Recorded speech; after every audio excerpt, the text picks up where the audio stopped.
지금 어떤 작업을 하고 있으신가요? 고추를 심어야 되는데 터널을 씌우기 위해서 비닐을 덮기 위해서 할쭉을 꼽는 작업입니다. 이렇게 터널식으로 고추를 심으면 보통 노지에 심는 시기보다 어느 정도 빨리 심으시나요? 보통은 7일 정도 빨리 심는다고. 이렇게 터널식으로 심었을 때 장점이 있을까요? 고추는 생산량을 따지는 작물이어서 땅에 오래 있을수록 수확량이 많습니다. 여기 규모는 몇 평 정도나 되나요? 여기 규모는 약 1600평, 약 5500제곱미터 정도 됩니다. 저는 예전에 텃밭 농사 지으면서 이렇게 모종으로만 사봐서 실은 모종 키우는 과정을 전혀 모르거든요. 그래서 굉장히 궁금해요. 어떤 과정으로 모종을 키우는지. 모종은 종묘사에서 1200립이 들어있는 씨앗이 있습니다. 이 씨앗 하나가 네. 보통 한 150원 정도? 한 개에 150원이요? 네, 씨앗 하나가 150원 정도 돼요. 이런 내병계 품종은 씨앗값이 좀 비싸서 네. 한 봉지에 보통 18만원, 최하 15만원. 그 한 봉지에 1200개가 들어있다는 말씀이시죠? 그렇죠. 그거를 네. 사다가 한 25도 정도 되는 물에다가 12시간 정도를 침전을 시켜요. 30도 가까운 온도에 수건에다가 싸서 씨앗이 마르지 않게 해가지고 한 25도 정도를 이틀에서 3일 정도를 유지시키면 씨앗에서 눈이 나와요. 네. 그러면 그거를 모짜리 하는 판에다가 상토를 담아서 네. 그 위에다가 흩어 뿌리고 흙을 덮고 이제 이런 하우스 공간에다가 네. 물을 주고 차곡차곡 놔두면 한 7, 8도 정도 한 3일에서 늦으면 한 일주일 그 정도 되게 되면 요만하게 이제 실처럼 올라옵니다. 그리고 25도, 26도를 맞춰줘야 돼요. 28도까지 맞춰줘야 돼요. 그때가 한참 눈 오고 그럴 때라서 바닥에 전열선을 깝니다. 그 위에 모종을 키울 때 쓸 수 있는 온풍기가 있어요. 요만한 온풍기가 있어요. 그러니까 걔는 온도 설정을 해주면 25도 이하로 떨어지면 돌고 25도가 더 이상 올라가게 되면 꺼집니다. 그러니까 그거를 기본으로 장착을 하고 위에 투명한 비닐을 덮고 이불을 씌우는 거죠. 이불을. 그렇게 해서 한 15일 정도 되게 되면 가식 모가 이만큼 된 모가 올라와요. 그러면 걔를 하나씩 다 분리해서 59포트에다가 하나씩 다시 이식을 합니다. 지금 얘가 한 이식한 지 한 2달 정도 된 모예요. 이 모가. 그렇게 해서 물 주고 영양제 주고 칼슘제 주고 이렇게 해서 온도 유지해 가면서 키워낸 모종입니다. 보통 그러면 모종은 며칠 정도 키우나요? 윤교정 같은 데서는 한 70일, 60일 되는 모를 키워도 이렇게 키울 수 있어요. 근데 네. 단단하게 키우기 위해서는 최소한 고추 모종은 80일 모 정도는 돼야 봄밭에 나갔을 때 환경에 적응이 좀 빨라요. 모종 키우시면서 가장 중점적으로 하는 가장 중요한 그런 뭐 과정이나 작업이 있을까요? 상토 안에 비분이 네. 보통 한 30일 갑니다. 30일 정도 되게 되면은 모가 영양분이 떨어지죠. 이런 식으로 매트가 잘 형성이 돼야 봄밭에 들어갔을 때 얘가 빨리 착근을 합니다. 그러기 위해서는 뭐 일반 영양제도 물론 있지만 네. 칼슘제 그리고 봄밭에 나가기 전에는 1차적인 소독이 끝나고 네. 그리고 봄밭에 나가야 돼요. 여기에 있는 것이 총 몇 주 정도나 되나요? 만주 됩니다. 만주. 생산비를 최대한 좀 조금이라도 덜 들게 하기 위해서 이렇게 약을 좀 덜 친다던가 아니면 다른 또 여러 가지 방법을 도전을 해보다고 제가 아까 들었는데 오래 생산해서 오래 빻은 고춧가루는 아무래도 매운맛도 있지만 거기에 단맛이 섞여 있습니다.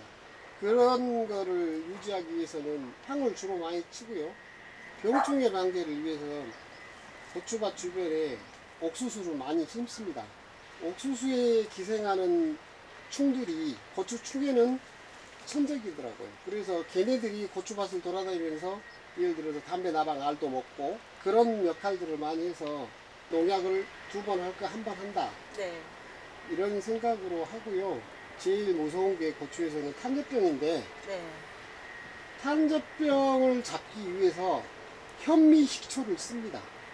그러니까 그렇게 하면 예를 들어서 무, 배추 하는 후작 들어가는데 뭐 소득이 더 있다고 그러는데 어차피 무, 배추는 최근 몇 년은 괜찮았지만 부동산이에요. 그럼 생산비를 건줄 수도 있고 갈아엎을 수도 있고 그렇기 때문에 고추만 끝까지 가지고 가죠. 그래서 11월 중순까지는 고추를 수확합니다.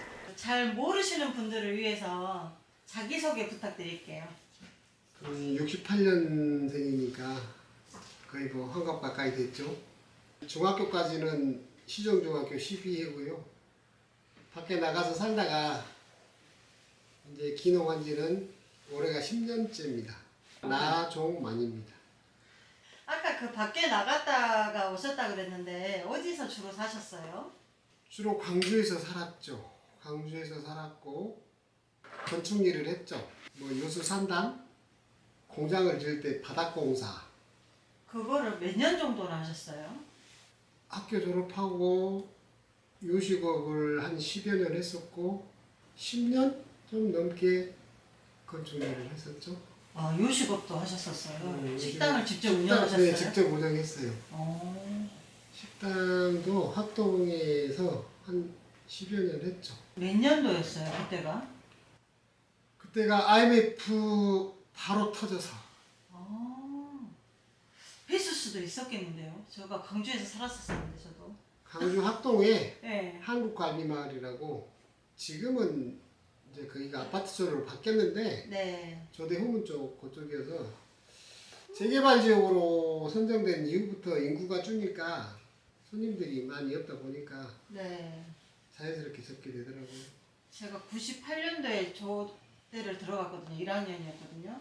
아마 가봤을 수도 있었을 것 같습니다. 지금 기억은 잘 안 나지만.南강주 시장에서 가까우니까. 네. 그러면 이제 그렇게 요식업 하시고 건설업 하시고 고향에 이렇게 돌아오시게 된 계기가 혹시 있으실까요? 고향에 돌아온 계기는 스포츠센터 짓다가 부도가 났죠. 공정에 맞춰서 이렇게 건축주들이 돈을 줘야 되는데 네. 돈을 안 주니까 부도가 나게 되더라고요.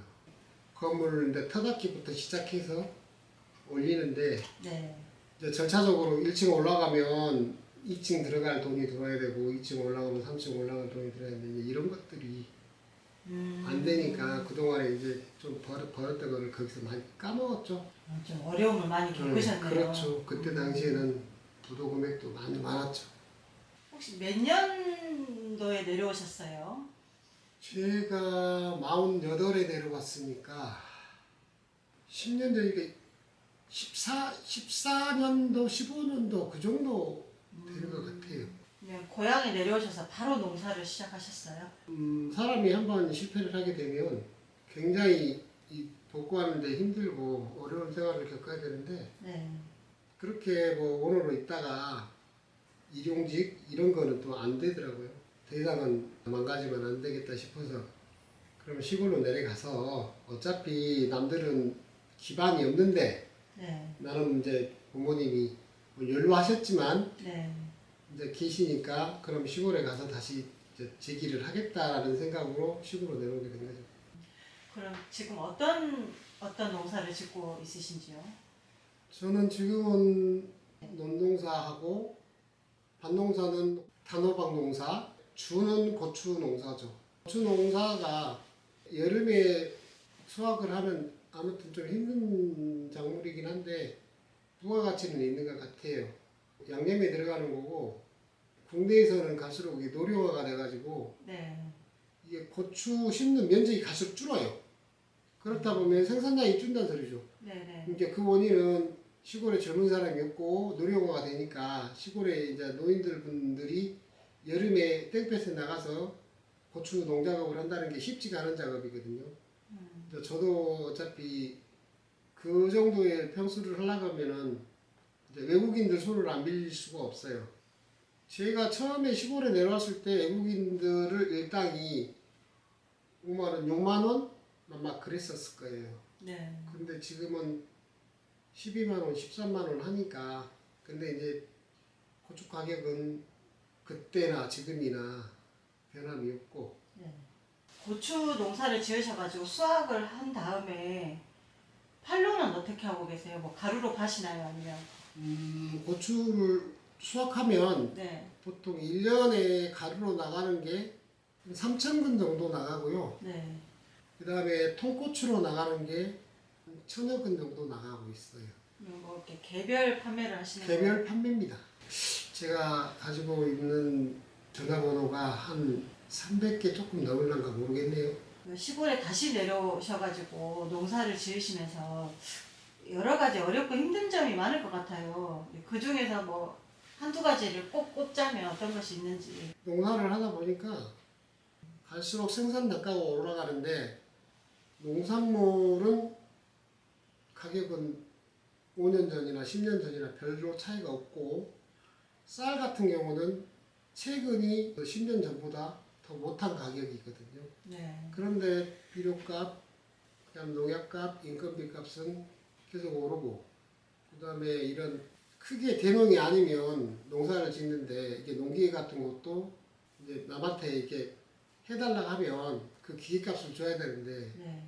기름값도 옛날하고 틀리니까 그리고 요즘에 이항기나 콤바인 뭐 이런 것들도 뭐 억단이 돼버리니까 네. 해마다 올라요. 그것도 싹이 네. 해마다 올라요.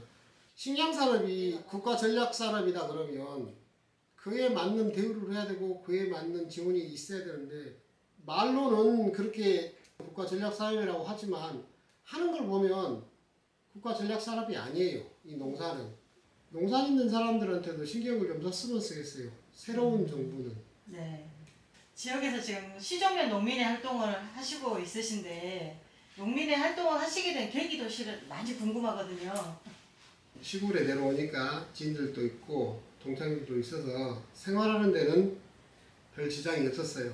그런데 국가에서 이 농민들이 하는 처우라든가 농민들이 하는 정책이 농민들이 참 억울하다 싶을 정도로 당하고 살아요. 그런데 이 농민회라는 단체에 가서 농민들의 권익보호를 위해서 미약 하나마 도움이 된다면 앞장서서 활동을 하겠다라는 그런 의지로 농민회 소속으로 활동하고 있습니다. 행선영하고 건배영 두 분이 농민회 활동해라.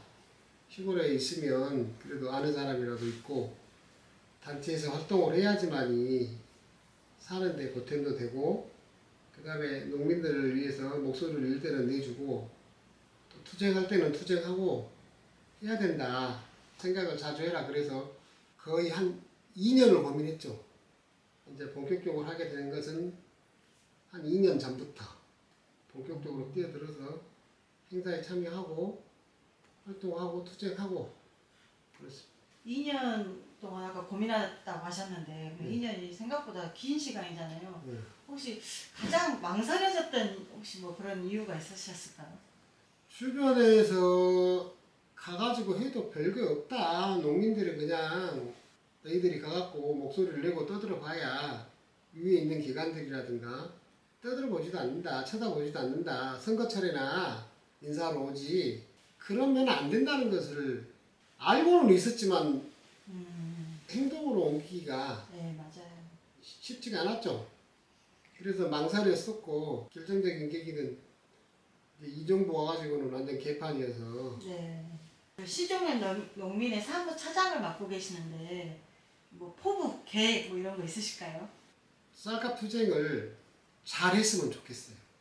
품질 좋고 밥맛 좋은 쌀을 생산하는 데까지는 농민 몫이고 브랜드화 시켜서 좋은 가격을 잘 받는 것은 농협이나 RPC 몫이고 그 사람들의 마케팅 능력이죠. 가족 구성원이 어떻게 되시는지. 저는 2남 1녀입니다. 지금은 이제 와이프가 직장 생활을 하고 큰애 둘째는 직장 생활을 하니까 다 강주에 있나요? 강주에 있어요. 아. 근데 제가 이렇게 동분서주 하는 이유는 막내가 올해 고3이에요. 교육이 아직 안 끝났어요. 아 진짜요? 네. 저하고 같습니다. 저도 고3. 고3이어서 개 뒷바라지 하려고 하는데 참 농사지어서 하나 건사하기도 만만치가 않아요. 고3 아이도 다 강주에 있는 거죠? 강주에 있어요. 일주일에 한 번이라든가 보름에 한 번이라든가 얘들 얼굴 보러 올라가죠. 나는 장남이 아니고 7남매 막둥이. 이남 5녀의 막내. 7남매. 어머니 너무 고생하셨습니다. 바쁘신데 촬영에 임해주셔서 감사합니다. 고맙습니다. 감사합니다. 애쓰셨습니다. 어머니 지금 뭐 하세요? 반찬 해 드시려고요? 무쳐먹어. 네. 뒤쳐서 무쳐먹으면 맛있어. 네. 뒤쳐. 집가시면 하나놓고 주셔가지고. 하나면 조금 냉겨놨다 또 뒤에 해먹고. 네. 다 뒤치면 안 맞나. 네.